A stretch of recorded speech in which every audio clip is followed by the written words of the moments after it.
le thème qu'on a souhaité aborder, les grossistes et le défi de la digitalisation, on en revient à cet anglicisme. On a eu des exemples donnés par Catherine Pardo dans beaucoup de secteurs. Le secteur alimentaire, grossiste alimentaire, n'était pas représenté dans ces exemples. Vous allez pouvoir nous dire beaucoup de choses, d'autant plus que ce que je peux rappeler quand même pour ceux qui ne connaîtraient pas, je ne sais pas s'il y en a dans la salle, Pomona, c'est que vous êtes le leader français de la distribution livrer le produit alimentaire et non alimentaire aux professionnels de la restauration et au commerce spécialisé de proximité. Pomona, c'est un groupe qui a été créé, je crois, au départ en 1912, donc il y a plus de 100 ans, pour du commerce de gros de fruits et légumes.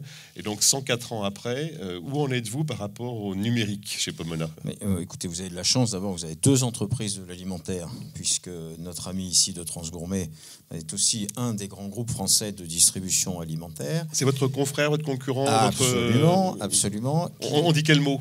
Non, c'est notre collègue confrère. D'accord. Qui est dans les mêmes fédérations professionnelles que Pomona. Donc on peut parler tout à fait d'alimentaire et compléter ce qui a été dit l'un et l'autre. Et ils ont des expériences tout à fait avancées d'ailleurs dans le numérique. Pomona, certains l'ont visité ce matin dans son métier historique de fruits et légumes, parce que je crois qu'il y avait un entrepôt, enfin j'en suis certain, qui était visité ce matin. Ce qu'on va essayer de faire, c'est donner des exemples, donner des anecdotes ou d'expliquer ce qui se fait. Vous verrez, à mon avis, pour compléter ce qui a été dit ce matin et ce qui a été dit par Catherine, vous verrez qu'à date, alors je dis à date pour être prudent, on n'a pas identifié dans nos professions de distributeurs B2B de phénomène de disruption majeure, comme on dit, c'est-à-dire de disparition complète de métiers ou de disparition complète de professions qui auraient été bouleversées par l'arrivée du numérique. Vous allez voir des expériences réussies, avancées chez Transgourmet, de digitalisation telle que Catherine l'a développée. D'après ce qu'a dit Olivier Girard tout à l'heure, oui. C'est peut-être le secteur qui va venir maintenant, alors au moins en B2C, le plus en avant dans la progression du numérique. On y reviendra tout à l'heure. Je pense qu'il y a des formidables opportunités pour le B2B, mais qu'il n'y a pas, en fait, contrairement à ce qu'on pourrait croire, de retard du B2B par rapport au B2C. Et il n'y a pas, me semble-t-il, sauf si on parle d'Amazon tout à l'heure, et on essaiera de voir les risques que d'Amazon, de phénomènes de disruption. Parce que les produits, en particulier, là, je vais parler de l'alimentaire, les produits qui sont les nôtres ne sont pas dématérialisables. La nourriture n'est pas dématérialisable. On n'est pas grossiste en carte postale ou en timbre ou en enveloppe. Dans notre cas, dans l'alimentaire, c'est pas mutualisable. On n'est pas ubérisable parce que la nourriture n'est pas louable ou vendable d'occasion. Donc on n'a pas le Bon Coin ou eBay. Et après, ce sur quoi il faut qu'on fasse attention, c'est que suivant ce à quoi il faut faire attention, les différentes fédérations qui composent la CGI, on ne va pas avoir tout à fait les mêmes défis suivant qu'on va être dans les matériels électriques ou qu'on va être dans l'alimentaire. Donc quand on aura des exemples d'alimentaire, il faudra faire attention. Il y a trois choses qui me semblent essentielles. C'est l'information sur le client, l'information pour le client, et après ce qu'on va appeler les standards de service, les standards de qualité, si on veut regarder ça comme ça. Donc déjà, on va raisonner comme ça. Et après, dans nos différentes fédérations, on va forcément faire une différence entre ceux qui ont des agences, des magasins, des showrooms et ceux qui n'en ont pas. Les distributeurs B2B de l'alimentaire ont des entrepôts et livrent directement leurs clients. En ce sens, par rapport aux distributeurs du retail qui ont été évoqués tout à l'heure, par rapport à un de leurs confrères qui s'appelle Métro, ou par rapport aux gens qui ont des agences, des showrooms, il y a toute une série de menaces stratégiques ou de disruptions stratégiques qui, par chance pour ces gens-là, pour nous, n'existent pas, parce qu'ils n'ont pas d'actifs à protéger et qui sont remis en cause. À la limite, les distributeurs alimentaires ont un modèle qui peut être concurrencé par Amazon, mais je ne dirais pas que ça sera forcément à armes égales, et on en reparlera en termes de puissance d'achat, de puissance logistique, de puissance des systèmes d'information. Mais le modèle est le même, vous partez d'un entrepôt, vous allez sur un client que vous livrez. Donc il faudra qu'on fasse attention. Il est évident que quand on parle à des Rexel et Sonépar, ils n'ont pas, eux, dans leur fédération, on a la même chose avec le sanitaire et le chauffage, on a des gens qui peuvent être confrontés à des disruptions stratégiques en disant, attention, moi j'ai des agents, j'ai des showrooms, mais c'est ce qu'a dit Catherine tout à l'heure, Amazon peut passer par-dessus, peut aller plus loin. Voilà le type d'introduction que je voudrais. Et après, il faudra qu'on revienne sur le fait que, par rapport au B2C, quand vous avez fait une transposition, en B2B, n'oubliez pas une chose, l'information sur les clients, elle est déjà historiquement, avant le digital, alors sans doute mal organisée, mal quantifiée, mal formalisée, elle était dans les gènes du distributeur, l'information sur le client. Le distributeur alimentaire, il sait que son client est une pizzeria ou une trattoria ou un restaurant chinois. Il connaît son nombre de couverts. Il sait s'il est ouvert le mercredi. Il connaît le patron. Il connaît sa situation financière. Il connaît ses concurrents. Il sait comment il se positionne par rapport à ses voisins brasseries ou restauration d'hôtel dans la rue d'à côté. Donc l'information sur le client, elle existe déjà, en particulier dans l'alimentaire, où les commerciaux historiquement étaient chez le client. Donc par rapport au B2C, c'est très différent. Après, vous ferez l'information dans l'autre sens, l'information sur les produits, vous verrez que c'est très avancé. Dans les fédérations industrielles, Rexel, Sonepar, il y a des applis sur téléphone qui permettent aux artisans d'avoir tout le catalogue sur l'information produit avec la relation avec les industriels. Donc ça, c'est très avancé aussi. Et après, il faudra qu'on parle des standards de qualité, ce qu'on appelle l'Internet ou la digitalisation a fait progresser les standards de qualité. Dans nos professions, et Catherine l'a évoqué, ils étaient peut-être déjà très élevés historiquement.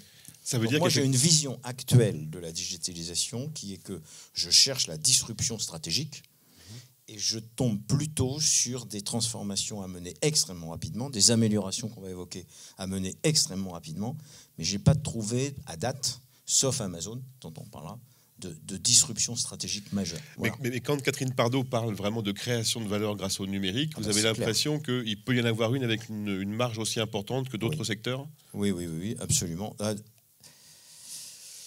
Je pense que non. Le delta sera moins grand puisqu'on part d'une situation qui n'était déjà pas mauvaise. Voilà l'impression que j'ai. Et alors, détail aussi technique, logistique. Tout à l'heure, Olivier Girard parlait et évoquait ce qu'on a tous entendu à la radio ou à la télévision, le fait qu'Amazon expérimentait la distribution par des drones. Alors, sur des colis de 4 kilos, évidemment, ça ne concerne pas le B2B, parce que c'est rare quand on est à ce point-là. Mais est-ce que dans la logistique que vous utilisez quotidiennement, le numérique peut aussi, dans un avenir plus ou moins proche, apporter des solutions différentes ? Alors, objectivement, la livraison par drone n'est pas envisagée encore par notre profession. Dans les 6 mois à venir, dans les 6 ans à venir, qui livre en moyenne 150 à 200 kilos c'est pour ça, oui. par point de vente, et encore moins par les matériaux de construction de nos fédérations. Objectivement aussi, les embouteillages sur les routes qui ont été évoquées hier, il faudra les gérer aussi dans le ciel à un moment, parce qu'il y aura des accidents de drones et des embouteillages de drones. Ça arrivera forcément. Ça arrivera forcément, il faudra réglementer d'ailleurs la circulation des drones. Bon voilà, donc on n'a pas ça. Ce qui va se passer, mais on en parlera tout à l'heure, c'est dans le cadre de l'expérience client, en dehors de l'expérience commerciale, il y a comment les nouvelles technos, comment les applis, effectivement, les portables, vont venir améliorer le suivi de la commande, la traçabilité du colis, l'acte de livraison, la réception, etc. Bon, mais là, on est dans une entrée, là aussi, me semble-t-il, dans des transformations à mener rapidement, des améliorations. Il n'y a pas une disruption stratégique. Il n'y a pas disparition d'un modèle, il n'y a pas disparition d'une affaire.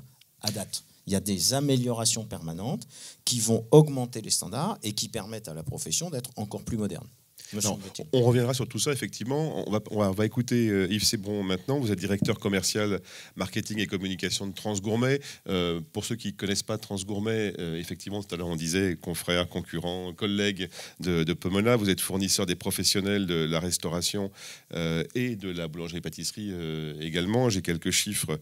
Vous me dites s'ils sont encore d'actualité. Il y a 3800 collaborateurs, 60 000 clients, 3,2 milliards d'euros de chiffre d'affaires en 2015. Alors, celui-là n'est pas bon. D'accord. Alors votre site, il faudra le mettre à jour, l'outil numérique, c'est là que j'ai trouvé. Donc effectivement, il faudra mettre à jour ce chiffre-là. 3 milliards. Non, ça c'est Pomona. Ah d'accord, bah, écoutez, 3 milliards et demi, bah, Transgourmet 1 milliard 2. 1 milliard 2, d'accord. Bah, écoutez, voilà, je pense qu'il y a soit un copier-coller malheureux, soit une actualisation des sites. Alors.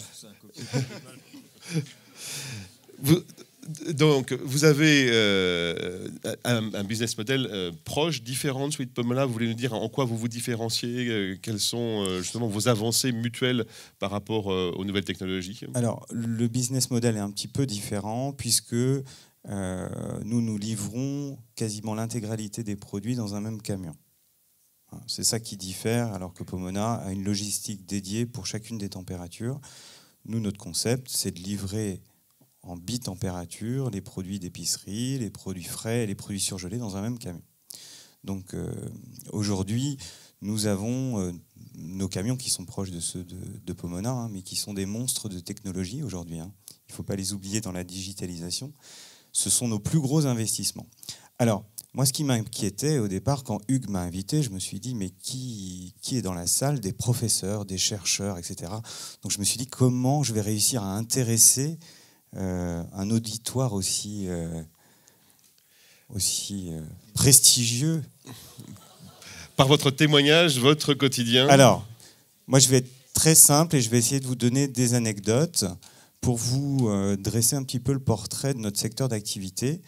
La première anecdote sur la digitalisation, il y a 2 ans, et c'est ce qui m'a vraiment fait prendre conscience que c'était un enjeu, puisqu'en fait, nous, on a un site marchand, un webshop, hein, le client peut commander déjà depuis une dizaine d'années. En fait, on a lancé un premier site en 2000, et puis on en est à notre 3e site, 3e évolution.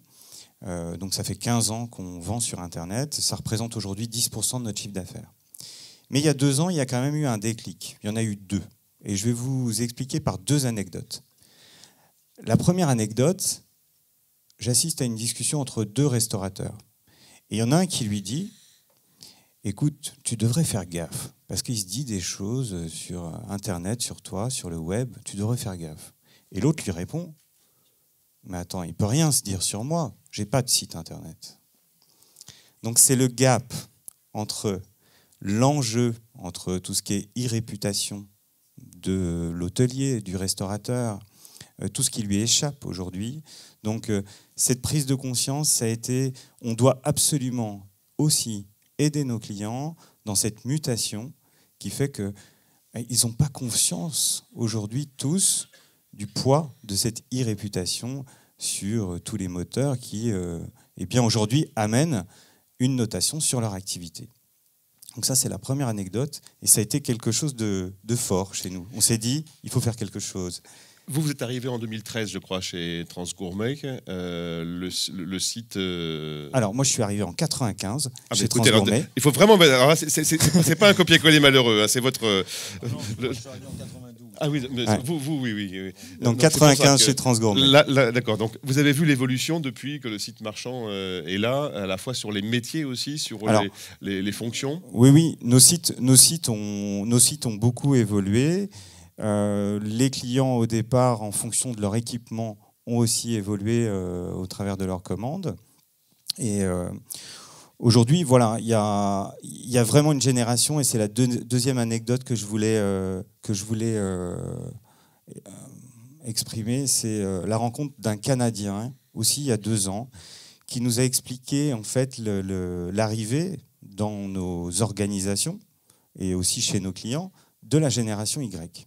Il faut savoir, je crois qu'en 2020, 40% de nos entreprises seront composées de collaborateurs qui seront issus de la génération Y, qui fonctionnent absolument pas comme nous, hein, c'est-à-dire les générations d'avant, avec des motivations totalement différentes. Donc ça a été vraiment...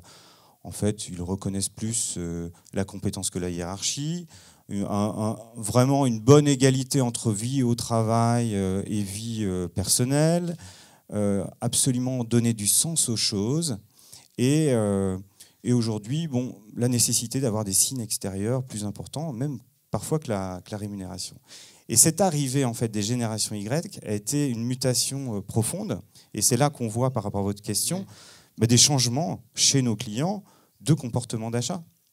Parce qu'aujourd'hui, il est clair qu'un acheteur qui a 25 ans est beaucoup plus à l'aise avec une tablette, avec un iPhone, qu'avec un téléphone et un fax. Donc aujourd'hui, c'est surtout cette mutation qui est en train de s'opérer, et on a donc énormément à faire sur ce sujet. Le deuxième point, donc ça a été les 2 anecdotes qui ont fait qu'il y a 2 ans, on s'est dit, OK, on est présent sur le web, mais il faut vraiment qu'on accélère. Donc, l'accélération, on est sur un marché, la restauration, qui est en totale mutation. Totale mutation, crise de consommation, mais parce que le consommateur veut autre chose, le consommateur ne veut plus de standardisation, il veut qu'on lui raconte une histoire, il veut des produits sincères. Donc, il faut, nous, notre principe de base, c'est de dire qu'aujourd'hui, un produit qui n'a pas d'histoire, le local, etc., et un produit qui n'a pas d'avenir. Mais pour ça, il faut venir, ce qu'évoquait Philippe, cette information jusqu'au restaurateur, l'information produit, et aussi jusqu'au consommateur. Donc, l'enjeu pour nous, il est de créer ce lien entre le producteur et le consommateur final, via la digitalisation. Nous, on parle beaucoup plutôt de dématérialisation. Donc, c'est la dématérialisation des fiches produits, des fiches articles, c'est la dématérialisation d'un certain nombre de choses, des factures, tous les documents de gestion pour un restaurateur, tout ce qui lui permet en fait de gagner du temps. Donc ça, c'est un enjeu qui a été important pour nous. Cette mutation du restaurateur qui est de plus en plus engoncé dans des normes et ce besoin qu'il a de se libérer, il faut qu'on lui simplifie la vie avec cette digitalisation, dématérialisation en fait, des outils. Alors, j'aimerais qu'on n'oublie pas aussi un aspect important qu'on doit évoquer dans cette table ronde par rapport au public qui est en face de nous. C'est forcément la formation et le profil de vos futurs collaborateurs, les futurs dans 6 mois et dans 3 ans aussi. Parce que ce que vous dites, ça va changer aussi les profils de poste, ça va changer les métiers. Il y a des volumes qui vont se rééquilibrer peut-être. Est-ce que vous commencez, vous, à réfléchir à quel profil vous allez recruter demain ? Yves Sébron, Philippe Barbier, vos... Aujourd'hui, en fait, on réfléchit plutôt à savoir leur parler, savoir les motiver. Les convaincre pour venir chez vous ? Oui, c'est-à-dire que le discours est très important. Si sur les 4 motivations d'un jeune, on sait lui apporter des réponses et une entreprise qui bouge sur ce sujet-là, évidemment qu'il va amener son savoir-faire, évidemment qu'il va amener en fait toutes ses compétences, parce que on peut les regarder bizarrement, mais ils sont un phénomène d'accélération sur ces sujets incomparable. Ce qui est important dans une entreprise quand on initie ces chantiers, c'est que... alors on parle d'agilité. L'agilité, en fait, c'est une méthode qu'utilisent les développeurs informatiques pour pouvoir, en fait, tous les soirs, faire un point sur les développements et se dire on y va pas, etc. Parce que c'est sûr que si on mène la digitalisation comme un énorme projet dans une grande entreprise, on n'y arrive jamais. Parce qu'on est obligé de mettre en ligne toutes les semaines, toutes les 15 jours, et faire du pas à pas. Et donc, les générations Y, en fait, sont très motivées dans ce mode de fonctionnement et de travail. C'est ce que nous, on observe. Et dans l'entreprise, il y a en effet des défis quand on démarre ça. C'est être agile, être rapide. C'est des investissements financiers très lourds. Il ne faut pas aussi... et humain, trouver les bonnes personnes. Et puis, il faut, outre les investissements technologiques et financiers, mais il faut bien écouter le client pour... parce que quand on met beaucoup d'argent sur un développement, il faut que l'outil réponde à son attente. Donc derrière, c'est des systèmes de communication avec eux, via aussi les réseaux sociaux. Pour échanger. On l'a bien vu effectivement dans la présentation. Philippe Barbier, un complément et même question. Qu'est-ce qu'on doit dire aux professeurs et aux inspecteurs qui sont en face de nous ? Je m'adresserai aux professeurs, mais surtout aux chefs d'entreprise qui composent nos métiers. Puisqu'on parlait des défis de digitalisation tout à l'heure, et je vous ai dit, moi, à date, et suivant les filières, je ne trouve pas forcément de facteurs disruptifs extrêmement graves quand on parle du client. Et c'est très bien, on parle du client, de l'orientation client. Mais vous disiez tout à l'heure, en premier, people. Et je rebondis là-dessus. Je pense que pour les chefs d'entreprise grossistes actuellement, un des défis de la digitalisation, indépendamment du client, donc de l'information produit, dans un sens, dans l'autre, des standards de qualité, c'est leurs propres salariés, leur propre méthode de management. Parce que de toute façon, effectivement, la digitalisation, elle est entrée dans l'entreprise. Alors, dans des grandes organisations, vous avez 3000 ou 500 salariés, nous on a 11 000 salariés, elle va jusqu'au bout avec leur portable et elle va remettre en cause les méthodes de management. Donc au-delà des profils de recrutement dont vous voulez parler, il faut recruter quel genre de commerciaux, moi je vous dis c'est au-dessus. C'est les profils des managers, c'est les profils des dirigeants, c'est le poids des réseaux sociaux, c'est que les salariés ils peuvent eux aussi dire du bien ou du mal de leur entreprise dans les réseaux sociaux, c'est le fait qu'ils peuvent échanger entre eux, c'est le fait qu'historiquement, on gérait les entreprises en silo en disant on ne dit pas trop de choses aux salariés, on ne les informe pas, que de toute façon aujourd'hui ils savent tout et heureusement, s'ils veulent, ils peuvent, et que ça bouleverse complètement. Donc, on va beaucoup parler d'orientation client ce matin ou cet après-midi dans nos ateliers. Je voulais juste rebondir sur ce qui avait été dit. Attention, en interne, il y a un autre défi de la digitalisation en interne. Alors, ce qui veut dire sur non seulement les futurs recrutements, mais ceux qui sont déjà en poste pour adapter les managers en poste qui sont peut-être moins flexibles, moins souples. Tout à l'heure, c'était l'introduction, effectivement, d'Olivier Girard, le fait de dire que la génération d'aujourd'hui, elle nous considère, nous, comme déjà en retard par rapport aux outils. Philippe Paulic, si vous voulez bien prendre le micro, parce que vous avez écouté depuis ce matin les différentes interventions, vous venez d'écouter nos intervenants, vous êtes directeur à la fois de The Pro, alors c'est, on va dire quelques mots, c'est un journal. The Pro, c'est un groupe de presse, un groupe de professionnel. Presse, et donc sur le modèle du gratuit, c'est dédié au B2B. Gratuit, c'est pas un modèle, d'accord ? Voilà, ça c'est le premier aspect de la digitalisation. Oui. Notre objectif est d'offrir l'information au plus grand nombre, et à partir de ce moment-là, on est gratuit. D'accord. Gratuit n'est pas un positionnement. Et pour vous Payons présenter non plus, jusqu'au d'ailleurs. bout, vous êtes aussi fondateur de Toxter, donc ça plusieurs d'entre nous connaissent déjà. Vous avez vraiment bouleversé les codes, vous, de la presse, notamment la presse professionnelle.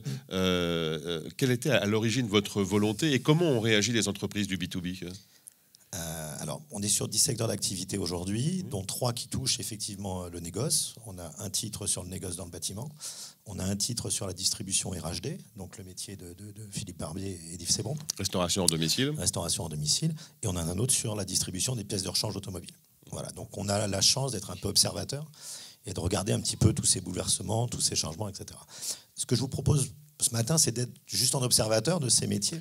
Et puis on parlera plus cet après-midi de Toxter, oui. Et du bouleversement que j'ai amené dans l'entreprise. Voilà, parce que la digitalisation, c'est une tarte à la crème. On en fait tous sans le savoir, etc. Mais il y a une seule chose dont maintenant je suis certain, c'est que ça doit être porté par les plus hautes instances de l'entreprise. Si ce n'est pas partagé par les présidents, s'ils ne sont pas vaccinés, s'ils ne sont pas picousés au digital, alors on va se faire une tablette, on va se faire une appli, on va faire 2-3 trucs, etc. Mais le fond, lui, ne changera pas. L'entreprise, l'idée de se digitaliser n'a rien d'extraordinaire.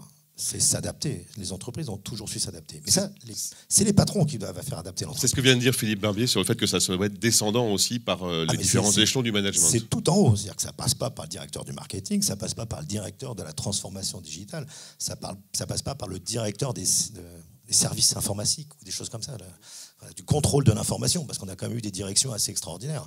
Aujourd'hui, tout ça, c'est éclaté. Voilà, donc, et si on croise vos informations par rapport à vos 3 titres thématiques B2B, avec ce qu'a pu montrer aussi Olivier Girard ou ce qu'a pu montrer Catherine Pardo, est-ce que vous remarquez qu'il y a des secteurs qui sont plus avancés dans leur maturité par rapport au digital que d'autres ? Pas particulièrement. Ce qui change beaucoup, c'est que l'ubérisation ne se fera pas sur les grossistes, mais elle se fait aujourd'hui sur les clients des grossistes. Voilà. Alors, je ne suis pas sur les lois, hein, voilà, mais aujourd'hui, vous avez envie de cuisiner chez vous et de vendre un repas à 12 €, vous pouvez le faire sans être restaurateur. Alors, il n'y a pas de normes, il n'y a pas tout ça, mais voilà, on parle d'Uber pour les taxis, mais aujourd'hui, aux États-Unis, il y a une boîte qui vient de lever 40 millions de dollars pour faire ça pour les garages. D'accord ? C'est-à-dire, je m'improvise garagiste et je peux, en fonction de votre besoin, venir chez vous réparer votre voiture. Voilà. Les négociants et les artisans ont tout ça avec les auto-entrepreneurs. Donc, en fait, l'ubérisation ne se fait pas à ce niveau-là, parce qu'elle ne touche pas le consommateur. Mais l'ubérisation, aujourd'hui, elle se fait par, effectivement, la base des clients, des distributeurs. Voilà. Et c'est là où, à mon avis, toute l'attention des distributeurs doit se porter dans l'analyse de ces nouveaux modèles économiques. Hier, Nicolas Collin disait qu'il ne fallait pas avoir peur d'aller vers ces nouveaux modèles. Dans l'automobile, on a une boîte qui s'appelle Oscaro.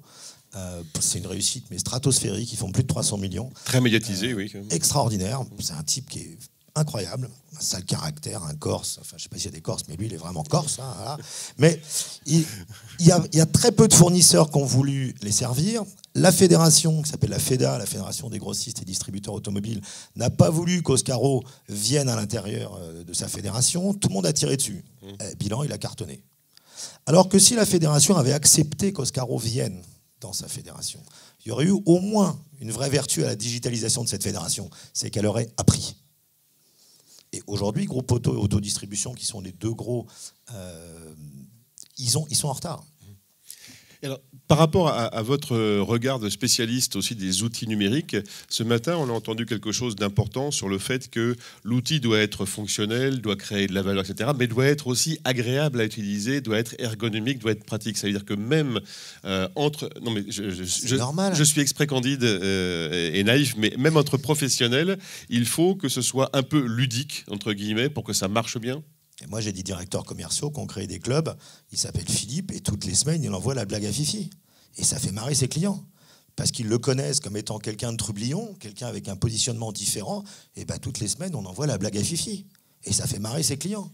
Et ça n'empêche pas le sérieux de l'offre. Ça n'empêche pas le sérieux. On parlait de tout à l'heure d'être centrique client. Mais ça ne veut rien dire. Hier, je racontais à mon nouveau collègue Patrick Roussel, que chez nous, l'objectif n'est pas de satisfaire les clients. Ah, merde, maintenant mon boulot, c'est pas de satisfaire les clients, c'est ce pourquoi on est payé ça. L'objectif, c'est d'aller au-dessus. C'est de trouver tous les moyens, tous les systèmes. On a une jeune fille chez nous, on appelle la Waouh manageuse. Voilà, il faut que les gens fassent Waouh, mais en interne, nos fournisseurs et nos clients. Voilà, c'est ça qui change dans les entreprises aujourd'hui, c'est la vision qu'on doit avoir et là où on doit amener nos collaborateurs. Et les collaborateurs sont au centre de tout, hein, c'est évident. Mais ils sont tous digitaux. Qu'ils aient 55 ans, qu'ils en aient 25, ils sont tous digitaux. Mais chacun sa manière, quand même. Bien sûr que oui. Mais ils vont tous sur TripAdvisor. Ils vont tous sur TripAdvisor. Alors on n'aime pas, c'est autre chose. Mais quand on cherche un hôtel, aujourd'hui, on tombe sur TripAdvisor. TripAdvisor dépense 2 millions de dollars aujourd'hui avec Google chaque année pour être dans les premières recherches. Donc, par rapport à cette évolution dans le B2B du numérique, vous n'êtes pas inquiet, d'après ce que vous voyez, sur le rythme que ça prend, sur l'ampleur, sur les changements que ça va générer dans nos métiers, dans nos secteurs ? Non, j'ai bien aimé l'intervention. Enfin, toutes les interventions étaient de très haute qualité. Mais le juriste de Montpellier, Didier Ferrier, son ancien avocat, parce que l'éloquence est extraordinaire. Il y a un vrai enjeu, entre autres sur la data. D'accord, de maîtrise des datas. Aujourd'hui, 98% des datas collectées dans le monde le sont par des boîtes américaines. Lorsqu'on sait qu'on dit que la data est le pétrole de demain, ça file les jetons. Ça file les jetons. Et très sincèrement, je pense qu'à ce niveau-là, il va falloir trouver des solutions. Parce que si la guerre économique part avec les datas et que les États-Unis en ont 98%, ça fait mal. Quand on voit aujourd'hui que les gens considèrent que l'info que balance Facebook est une bonne info, hein, un site qui s'appelle Garofi, donc cherchez le Figaro, hein, Garofi, et qu'on vous dit, putain, t'as vu ce qui a été écrit quand même ? Je dis, mais ça vient d'où ? Voilà, cette maîtrise. Il y a une maîtrise de l'information demain avec des choses sur Facebook, ça fait flipper. Et Amazon fait flipper. Il va falloir leur casser les guibolles. Voilà, c'est pas compliqué. Et on parlait d'Alibaba, Alibaba balance un paquet de contrefaçons aussi. Aujourd'hui, nos grossistes à nous, les produits sont contrôlés, il n'y a pas de contrefaçon, enfin, c'est des gens sérieux. Que demain, je puisse acheter un produit 50% moins cher, une plaquette de frein marquée Valeo, mais qui a été fabriquée en Chine par n'importe quel fournisseur, là, il y aura un problème. Voilà, oui, ça aussi. Ça remet aussi un problème de droit après. Et la force du grossiste, elle est là aujourd'hui. C'est tout ce contrôle qualité, oui. C'est tout ce qui l'amène. Philippe Barbier, oui, vous allez reprendre le micro. J'avais une question de toute façon à vous poser avant de passer le micro dans la salle. Par rapport aux data, justement, dont vient de parler Philippe Paulic, tout à l'heure, vous disiez que vous aviez déjà, même avant le numérique, vous, une bonne connaissance des clients, donc une base d'information sur les habitudes de vos clients. Est-ce que vous allez l'augmenter encore plus avec le numérique ? Bien sûr, c'est ça le défi. C'est une progression exceptionnelle. Alors là, je parle de la première partie, c'est l'information sur les clients. Mais je pense que, j'en discutais ce matin avec les gens de la FNAS, de la FGME, l'alimentaire, là, est beaucoup plus en avance que le matériel. Parce que dans l'alimentaire, encore une fois, on est dans le restaurant, on connaît la cuisine, on connaît le type, on connaît ses fours, on sait s'il a un four électrique, un four à vapeur, c'est rentré dans des fiches qualif clientèle, plus ou moins bien tenues historiquement sur papier, puis sur ordinateur, maintenant digital. Nos commerciaux qui devaient les rentrer vont les rentrer plus facilement maintenant directement ou pas, suivant nos avancées avec leur portable. Mais là, on a un truc extraordinaire sur les datas pour après améliorer nos ventes, faire du prédictif. Mais chose qu'on faisait avant d'avoir les algorithmes, qu'on faisait parce que nos commerciaux d'eux-mêmes avaient une offre extrêmement segmentée et qu'ils apportaient au truc. Donc ce sur quoi je voudrais revenir, c'est sur ce qu'a dit Philippe tout à l'heure sur l'ubérisation. Je vous ai dit tout à l'heure, dans nos professions de grossistes, nous on a cette chance de ne pas être dématérialisable, mutualisable ou ubérisable. C'est effectivement le niveau du dessous qui est ubérisable. Alors là, c'est par filière, suivant les différentes fédérations de la CGI, qu'on va avoir des réponses différentes. C'est l'ubérisation des plombiers, l'ubérisation des chauffagistes, l'ubérisation des réparateurs automobiles, l'ubérisation des restaurateurs. Et on va avoir là des analyses à faire qui vont être extrêmement différentes et des menaces stratégiques qui ne vont pas être les mêmes. Dans notre profession, on le sait, en fait, Philippe, l'ubérisation du restaurateur, elle ne fonctionne pas très bien. Ça, ce sont les sites de chefs à domicile ou les sites de « venez donc manger chez moi ». Ce qui a un succès extraordinaire, c'est la livraison à domicile. Et ça, pour nous, je dois dire que c'est plutôt une chance. Donc nous, grossistes de distribution alimentaire B2B, vous nous verrez plutôt avec le sourire, puisqu'en fait, ça redonne du chiffre d'affaires et ça redonne de l'air à nos clients. Voilà. Mais je crois que là, il va falloir, si on veut faire une analyse stratégique, chaque profession, chaque fédération va le faire, parce que chaque client du grossiste va être plus ou moins ubérisé suivant son métier. Voilà, c'est juste ce petit axe de réflexion que je voulais vous donner. Merci. On va venir pour faire circuler le micro dans la salle. Merci, mademoiselle. Levez la main pour poser une question. Alors, ça peut être à Catherine Pardo, évidemment, à Didier Ferrier, à Olivier Girard, à Philippe Polic, Yves Sébron ou Philippe Barbier, en fonction de votre question. Vous vous présentez juste avant ? Rapidement, Yves Boclet, Paris, enseignant. J'avais une question aux deux directeurs, Pomona et Transgourmet, et surtout Pomona, ici, qui a beaucoup, excusez-moi d'être provocateur, beaucoup de certitudes sur pas de disruption possible. Et Amazon Business, Amazon Supply, qui s'est lancé aux États-Unis, qui délivre des produits à des professionnels et à vos clients. Il peut très bien le faire demain avec son nouveau service Amazon Premium en 1 heure, livrer du frais à vos restaurateurs sur une simple commande à travers leur mobile. Il leur manque un peu de produits et avoir une livraison en 1 heure. Oui, on le fait déjà. Ce que je veux dire par là, quand je dis qu'il n'y a pas de disruption stratégique, c'est que ceux qui n'ont pas de magasin ou ceux qui n'ont pas d'entrepôt ou ceux qui n'ont pas de showroom ont certainement moins de menaces stratégiques que ceux qui en ont. Et que à ce moment-là, Amazon, par rapport à Pomona, on est à armes égales. Nous avons un entrepôt. Il faut qu'on ait la même compétitivité achat sur les poissons ou sur les fruits et légumes, en l'occurrence, si on parle de ça. La même compétitivité de préparation de commandes, la même compétitivité de transport. Sachant que nous, actuellement, on livre les grossistes distributeurs, sont des gens qui mutualisent le transport, comme ça a été expliqué hier par M. Lambert. Et c'est ce qui se fera de mieux. Amazon, pour le moment, est dans la messagerie. Bon, c'est-à-dire qu'il livre un produit. Je ne dis pas qu'il n'y a pas de disruption stratégique, je dis que dans ce cas-là, c'est un concurrent plus ou moins puissant, avec un taux de rentabilité, une exigence de niveau d'EBIT plus ou moins élevé. Bon, alors nous, on a la chance d'avoir dans les métiers de l'alimentaire des taux de rentabilité sur chiffre d'affaires plutôt bas par rapport à d'autres professions. Mais je nie en rien, je ne suis pas dans un déni des réalités du tout. Je dis seulement, j'essaye d'enlever des craintes et de les rationaliser et d'apporter des réponses. Je ne dis pas que ça n'existe pas. J'essaye d'expliquer à chaque fois à quel niveau de la chaîne de valeur ça va taper. Après, si Amazon a une puissance d'achat supérieure, a des entrepôts plus performants et a une capacité à faire du transport final plus économique et plus performante avec l'évolution des réglementations qu'amèneront tout ce qu'on a dit et ce qu'on dira demain sur la logistique durable, eh ben, il gagnera. Et nous, on perdra. Voilà. Alors, nous, on les regarde vraiment de très près. On les étudie à la loupe. Sur la partie web, en fait, quand on va sur notre site internet, on n'a vraiment pas honte, parce que franchement, sur l'outil, en 3 clics, on commande, on a toute l'information. Et là où on doit aller plus vite, c'est sur les outils de gestion du client. Il y a une chose qui ne va jamais se digitaliser, qui est la force de nos entreprises, c'est la relation. Donc ça ne se digitalisera jamais. Aujourd'hui, on a des clients et on regarde leur comportement d'achat. On discerne chez Transgourmet 4 comportements d'achat. Des gens qui veulent se simplifier la vie. Ils sont de 2 catégories. Nous, on les appelle les sans contraintes. Ce sont des collectivités, généralement, qui veulent avoir un maximum de services, des menus, etc., qui veulent avoir vraiment Deuxième catégorie, les managers. Ces gens-là ne veulent pas forcément voir souvent des commerciaux, ou en tout cas des commerciaux de haut niveau, négocier des tarifs. Et ces deux catégories de clients-là sont parfaitement adaptés à la commande sur Internet. Eux sont vraiment à l'aise, ils en profitent beaucoup.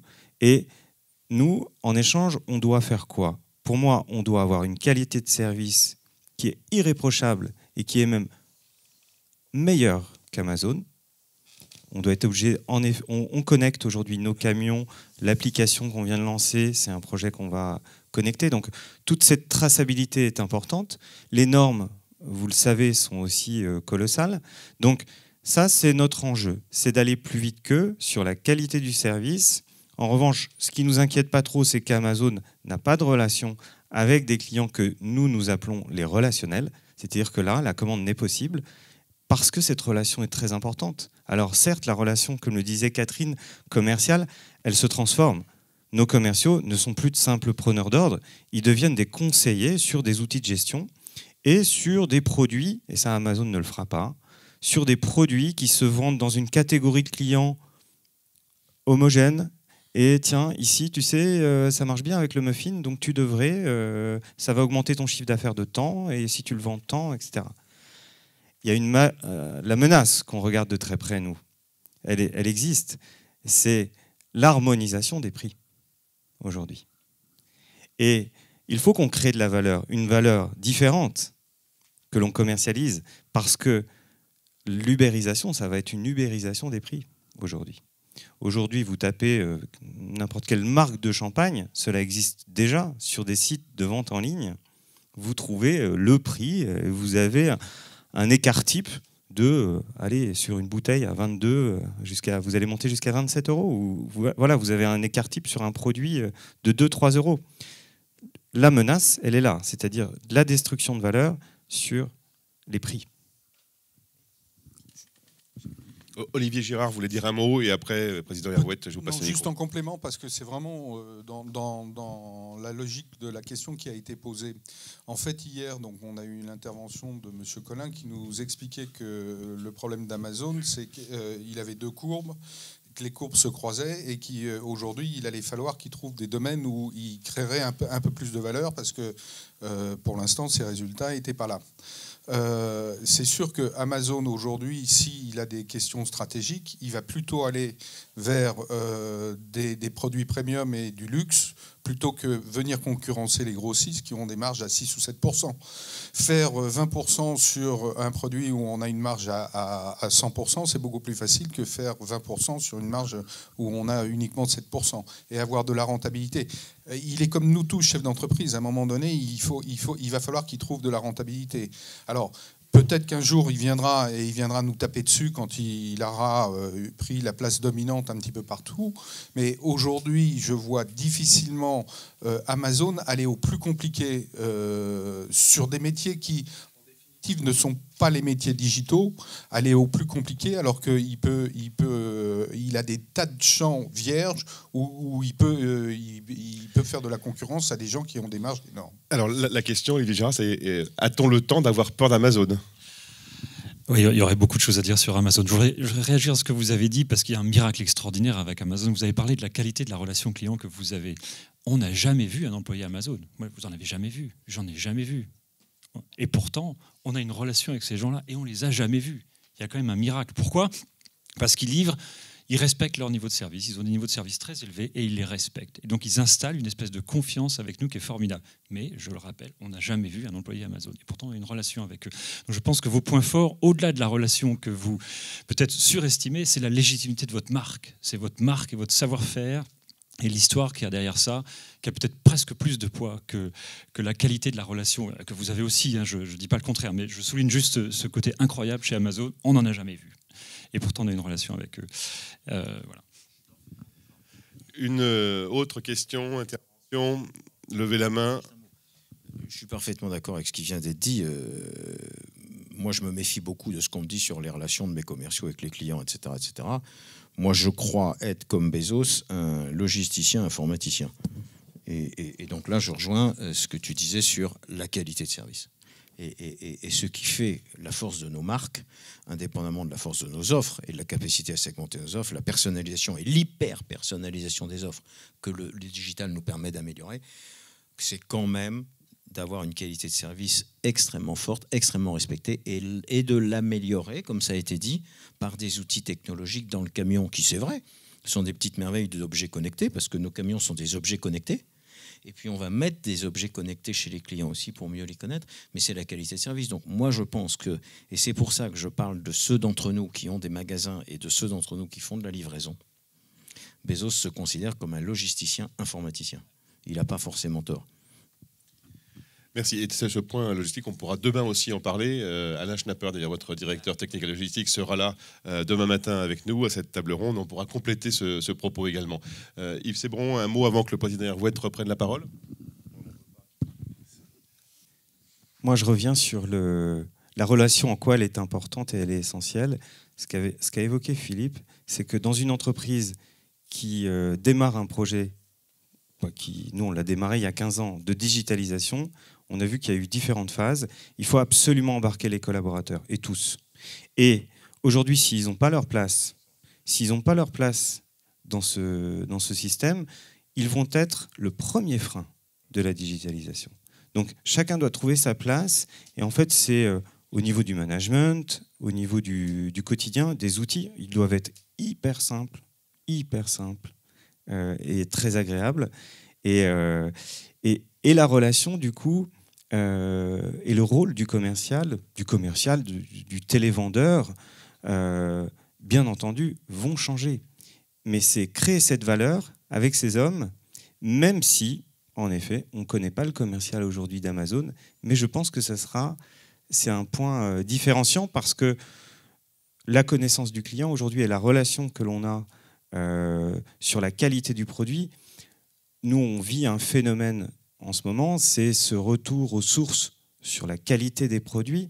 Alors c'est même, je ne sais pas comment on appelle ça, c'est quand on revient en arrière, on revient dans le passé, quoi. Donc on a besoin de connaître l'origine, on a besoin d'avoir la traçabilité, on a besoin d'être rassuré par la qualité des produits. C'est ça la force aussi de la marque, qui va s'engager et qui va mettre son label sur la qualité des produits.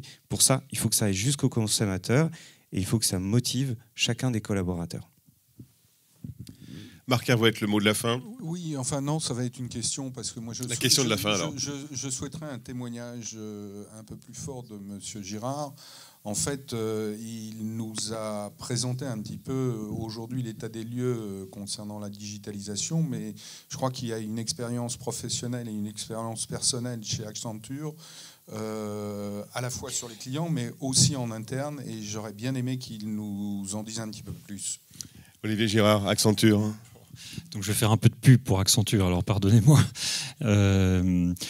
Juste avant, j'ai quand même envie de rebondir sur le débat, mais je crois qu'il faut qu'on reparle. Hein, parce que non mais je peux pas rester malheureusement. Mais il y a un point qui est vrai dans ce que il y a un point qui est vrai dans ce que vous dites. Il faut pas avoir peur. Il faut pas avoir peur. C'est l'occasion de faire d'autres choses, la digitalisation. Et donc vous êtes des entrepreneurs merveilleusement successful et vous avez absolument tout. Et c'est vrai que si vous avez déjà cette notion de service en vous par rapport aux gens qui sont purement produits, vous avez déjà un pas en avant. Donc il faut pas uniquement brandir des menaces avec des Amazones, même s'il faut les prendre au sérieux. Mais voilà, vous êtes dans un monde plein d'opportunités, je pense, hein, absolument. Alors le cas d'Accenture, et je trouve que c'est une très belle histoire, donc je suis absolument pas objectif, évidemment. Je suis doublement pas objectif parce qu'on est un groupe américain, vous savez ou pas, on est un groupe américain dirigé par un Français, donc ça c'est un petit cocorico au passage. Il y a peu de Français qui sont à la tête de boîtes américaines qui font plus de 30 milliards. Accenture, c'est 360 000 collaborateurs et 30 milliards de services sur 5 métiers dans le monde, mais je ne vais pas rentrer dans le détail. Mais Pierre Nanterme, c'est le nom de notre président, il a senti venir le virage digital il y a 4-5 ans, et il a complètement transformé l'entreprise, notamment en utilisant le levier des acquisitions, parce qu'on a parlé tout à l'heure de la difficulté de trouver des collaborateurs, de bénéficier du réseau des startups, des gens qui sont innovants. L'innovation n'est pas toujours chez nous, il faut le reconnaître dans nos sociétés un peu plus âgées, donc il faut savoir aller la chercher.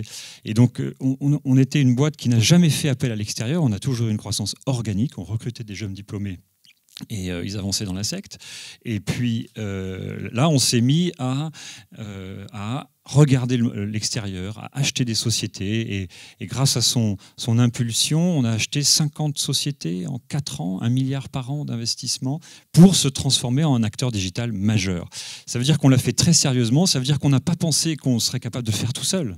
On ne serait pas capable de dire, et pourtant il y a plein d'informaticiens chez nous, on peut penser que c'est des geeks qui peuvent facilement aller dans le monde digital. C'est pas la même chose, c'est pas la même chose d'installer des process de finance et de compta, de gestion d'usine, et d'être quelqu'un qui comprend ce que c'est que le digital, que les attentes clients, que la façon de travailler sur des plateformes de façon collaborative, ça n'a rien à voir.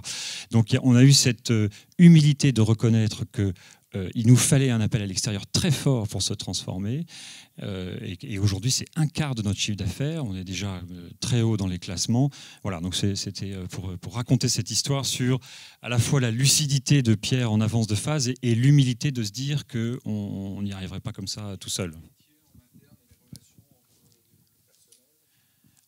On est complètement virtuel, totalement virtuel. C'est-à-dire que nous, moi, j'ai pas de bureau, je travaille dans les cafés, dans les aéroports, chez nous, absolument tout est digital. La mise en marché, les processus de commerciaux, les processus de staffing, etc. Il n'y a que le recrutement où là, c'est quand même intéressant. Et encore, il est tellement pré-mâché digitalement, le recrutement. Voilà un autre métier qui peut être disrupté, le travail temporaire d'ailleurs. La banque, j'en ai pas parlé, il y aurait beaucoup de choses à dire sur ces métiers de service qui, eux, peuvent avoir un peu plus peur, où leur réseau physique va être largement impacté. Donc voilà, nous, tout a été absolument digitalisé, et les process internes, la saisie des temps, toutes les autorisations administratives, il n'y a plus un bout de papier à la maison.